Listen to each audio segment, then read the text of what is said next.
Right. Nayo-ke into engizoyisho manje sengizoqeda. Sinenkinga enkulu la esiya khona abantu abadlala ngomthetho wasezweni. One, ngabe ngishabe kuthiwa ikhansela lendawo, ngishabe kuthiwa induna yendawo, ngishabe kuthiwa amaphoyisa endawo. So, ngifuna ukunitshela ukuthi ngizocela uBaba Zuma la. uBaba Zuma uzonitshela izinto ezimbalwa ngomthetho wase-South Africa engifanele niwenze. Okokuqala nje ngibonile ukuthi kunenkolelo yokuthi mawumbasha kuney'ndawo ongafanele uye kuzona kanjani. Ayikho yonke leyo nto. Yezwa. Kukhona ney'nkolelo yokuthi amaphoyisa adinga iwaranti ukuze angene endaweni makhona ubugebengu obenzakalayo ngaleso sikhathi. Ayikho yonke leyo nto. Niyangizwa? Ngisho ningavuka ekuseni makhona umuntu oyenza ubugebengu niyolanda amaphoyisa. Amaphoyisa awanayo imvumo yokunqaba. Niyangizwa? Angithi sesinayo isolution.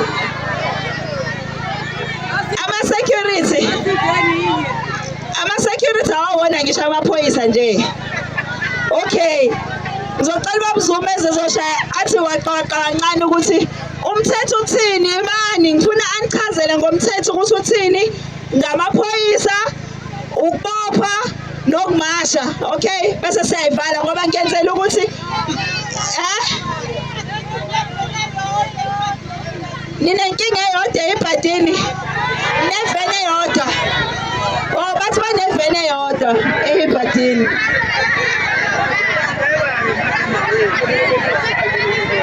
Mandla.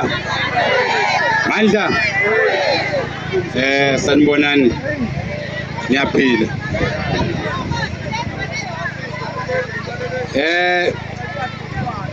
Indaba yevene eyodwa ngicabanga ukuthi izolunga because umphathi wesiteshi ukhona la. Ubaba uQwebana I believe. Ukhona sesikhulumile naye so in fact singaqiniseka ukuthi sizoba nomhlangano naye ngakapheli insuku eziwu-14 possibly ukuze sizokwazi ukukhuluma ngazo zonke iy'nkinga ey'khona la. Mhlambe before nginichazele nje within 2 minutes ngale nto efanele nikwazi ukuyi-understanda niyiqonde ngomthetho.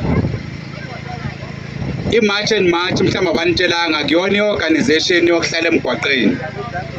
Akuyona i-organization yokumasha every day kuze kuphele kuyeJesu ingenawo ama-solutions. Sizolontsha-ke impimpa hotline. La nizosicebela khona wonke umuntu orentisa i-foreigner la kule ndawo.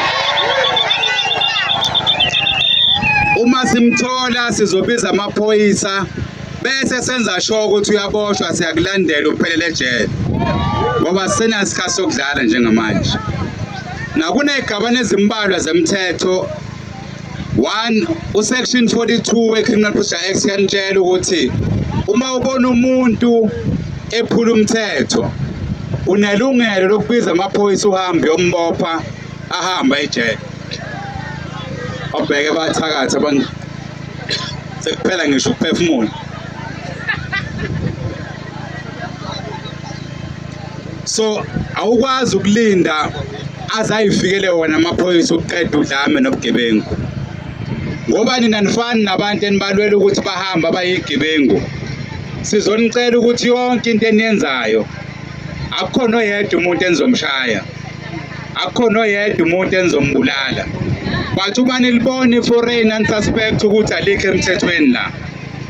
Nisitshele bese nitshela amaphoyisa nathi siwatshela siwagade ukuthi awenze umsebenzi.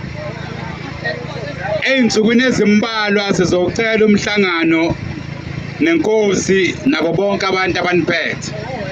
So yonke into engicabanga ukuthi induna iyayenza nisihlebele kuleyo WhatsApp. Sizofika esidile nayo bese uyabuya umyalezo ozobonakala emphakathini ukuthi kwenzakalani. Umthetho uthi akekho umuntu ovumelekile eSouth Africa ukunikeza iy'nsiza kwenza whether isesibhedlela, isikole noma ikuphi umuntu ongekho emthethweni la. So mawufica umuntu kaSASSA Mpimpa, mawufica umuntu eseklinikhi engekho emthethweni reporter. Ngoba zikhona igaba ezithi umuntu megulela ukufa kufanele asizwe. kodwa uma ngabe umuntu ela kokungekho emthethweni kunendlela okufanele kwenzeke ngayo.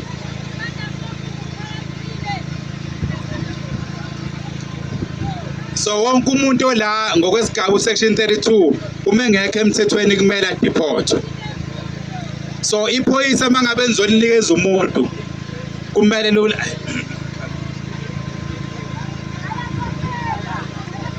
kumele ulandele umthetho iphoyisa aboshwe lo muntu. Nje bathakatha kodwa ke vela kuyona into yami ukukhuluma. Mina ngibhilivela ukuthi siyokwenza masisuka la. So sizolokhu sinisiza nje sifike emphakathini sizokhuluma nani, sisebenze nomasipala nezinduna ukunifundisa zonke izigaba zemthetho. Ngoba la eSouth Africa inkinga yenu nizosathi sopolitiki.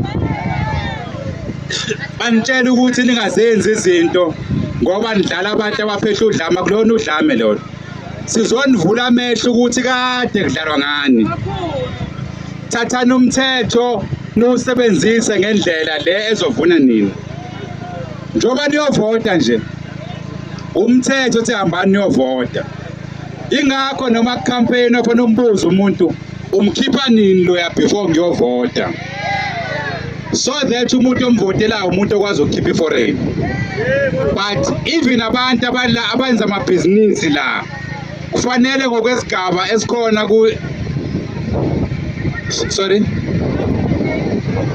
yes, khona nesigaba esikhona kuyumthetho wama companies ukuthi omasipala kufanele benze ama bylaws ukuze umuntu mezofuna ukudlala ibhizinisi la ahambise ngokomthetho. Kufanele abe nemali abanayo, kufanele abe nama documents ahamba ngokusemthethweni. So ke sizokhuluma nomasipala nabonke omasipala ukuthi agree ama bylaws ukuze wonke umuntu la wangaphandle akawuyeke umnotho wasemakhaya kubantu basemakhaya. Konke lokho kuzonzwa ngokusemthethweni, ningalwenzi odlame, but izonifundisa